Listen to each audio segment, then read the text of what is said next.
એક સવાલ છે, કોઈ બાળકને જીવન માટે ખરેખર શું તૈયાર કરે છે? શું એ બધું જ જ્ઞાન જે પાઠ્યપુસ્તકોમાં છે એ પૂરતું છે, કે પછી સાચી તાલીમ તો ક્લાસરૂમની બહાર જ મળે છે? ચાલો, આજે આપણે શ્રી અલુઆ પ્રાથમિક શાળાના એક એવા જ અનોખા પ્રયોગ વિશે વાત કરીએ, જે આ બધા સવાલોના જવાબ એકદમ નવા જ અંદાજમાં આપે છે. આ વાક્ય જુઓ, માનવ જીવન માત્ર પાઠ્યપુસ્તક જ્ઞાનથી પૂરું થતું નથી. કેટલું શક્તિશાળી વાક્ય છે નહીં? અને અહીંથી જ આખી વાતની શરૂઆત થાય છે. આ એક એવી હકીકત તરફ ઇશારો કરે છે જે આપણે બધા જાણીએ છીએ કે પુસ્તકીયું જ્ઞાન અને જીવનના સાચા પડકારોનો સામનો કરવાની આવડત, આ બંને વચ્ચે એક મોટી ખાઈ છે. ભણતર તો જરૂરી છે જ, પણ શું તે એકલું જીવન જીવવા માટે પૂરતું છે? તો પછી સવાલ એ થાય કે શિક્ષણનો સાચો હેતુ શું છે? શું ખાલી અક્ષર જ્ઞાન આપી દેવું એટલું જ? ના. આ ચર્ચા આપણને શિક્ષાના સાચા અર્થને સમજવા માટે મજબૂર કરે છે. જુઓ, સાચું શિક્ષણ એટલે શું? બાળકને આત્મનિર્ભર, કુશળ અને સંસ્કારી બનાવવું, જેથી એ જીવનની કોઈપણ પરિસ્થિતિનો સામનો કરી શકે. આ ખાલી શબ્દો નથી, આ એ વિચારધારા છે જેના પર અલુઆ શાળાનો આખો પ્રયોગ ટકેલો છે. એવું શિક્ષણ જે બાળકને જીવન માટે તૈયાર કરે, માત્ર પરીક્ષા માટે નહીં. તો પછી શિક્ષણની આ જે અધૂરી વાત હતી, એને પૂરી કરવા શ્રી અલુઆ પ્રાથમિક શાળાએ શું કર્યું? એમણે એક એવો રસ્તો કાઢ્યો જે એકદમ સીધો, પ્રેક્ટિકલ અને સૌથી અગત્યનું, વિદ્યાર્થીઓના જીવનમાં ખરેખરો બદલાવ લાવી શકે. એમણે આયોજન કર્યું એક જીવન કૌશલ્ય મેળાનું. તારીખ હતી 8મી જુલાઈ 2025 અને ધોરણ 6 થી 8ના વિદ્યાર્થીઓ માટે. થીમ પણ સરસ હતી, શિક્ષણ સાથે જીવન કૌશલ્યનું સંવર્ધન. પણ સાંભળો, આ કોઈ સાધારણ સ્કૂલ ફંક્શન નહોતું. આની ખાસ વાત એ હતી કે એમાં સ્ટુડન્ટ્સ, ટીચર્સ અને પેરેન્ટ્સ બધા જ ખભે ખભા મિલાવીને જોડાયા હતા. તો ચલો હવે સીધા જઈએ આ મેળાની અંદર. જોઈએ તો ખરા કે વિદ્યાર્થીઓએ એવું તે શું શીખ્યું જે એમને રોજબરોજની જિંદગીમાં કામ લાગે. મેળાનું પહેલું જ સ્ટેશન, પંચર બનાવવાનું. વિચારો, સાયકલ હોય કે બાઇક, પંચર પડે એટલે આપણે તરત મિકેનિકને શોધીએ, ખરું ને? પણ અહીં જિજ્ઞાબેનના માર્ગદર્શન હેઠળ વિદ્યાર્થીઓને શીખવવામાં આવ્યું કે આ કામ જાતે કેવી રીતે કરવું. અને જુઓ, આખી પ્રોસેસ કેટલી સરળ બનાવી દેવાય. ટાયર કાઢો, પંચર શોધો, લીકેજ ચેક કરો અને પેચ લગાવી દો.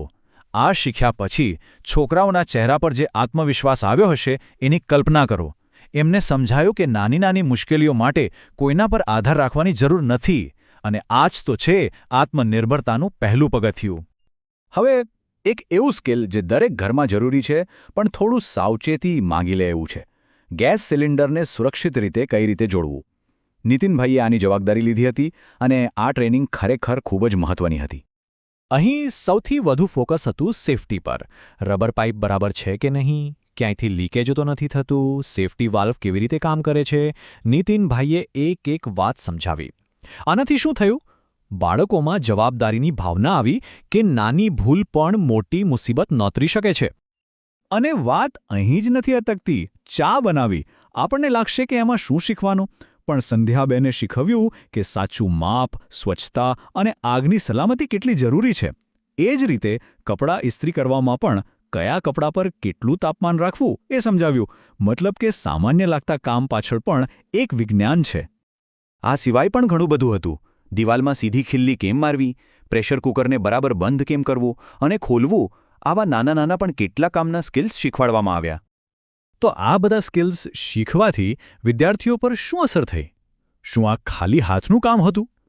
ના, આનાથી એમનામાં જિજ્ઞાસા અને આત્મવિશ્વાસ પણ વધ્યા. ચાલો જોઈએ કેવી રીતે. અહીં શીખવાની બે બાજુઓ હતી. એક તરફ હતા જીવન કૌશલ્ય, એટલે કે રોજિંદા કામમાં માસ્ટરી, અને બીજી તરફ હતો વૈજ્ઞાનિક દૃષ્ટિકોણ. આ મેળાએ આ બંનેને બહુ સરસ રીતે જોડ્યા. અને આનો શ્રેય જાય છે કરુણાબેનને, જેમણે એક મજાનો સાયન્સ કોર્નર બનાવ્યો હતો. અને ત્યાં શું શું નહોતું? જાતે પાણીનું ફિલ્ટર બનાવ્યું, વીજળી પેદા કરી, ચુંબકના ગુણધર્મો જોયા. આ બધા પ્રયોગો ભલે સરળ હતા, પણ એનાથી વિદ્યાર્થીઓના મનમાં જિજ્ઞાસા જાગી. આવું કેમ થાય છે?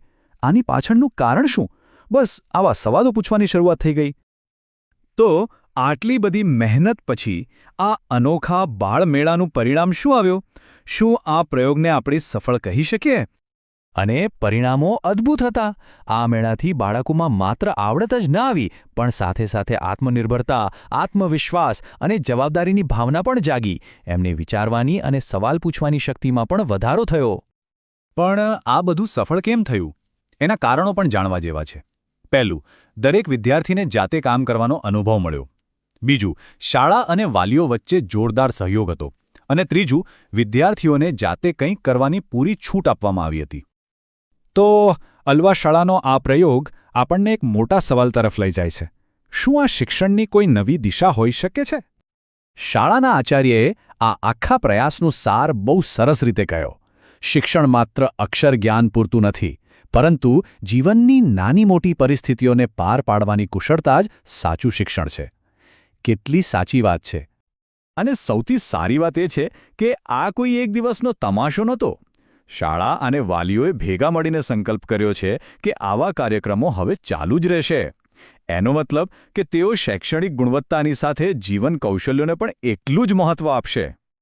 અને અંતે આ આખો પ્રયોગ આપણને બધાને એક સવાલ પૂછી રહ્યો છે. ભવિષ્ય માટે આપણા બાળકોને ખરેખર કયા કૌશલ્યોની જરૂર છે? શું આપણે એમને માત્ર માર્ક્સ મેળવતા શીખવીશું કે પછી જીવન જીવતા પણ? આના પર વિચારવું ખૂબ જ જરૂરી છે.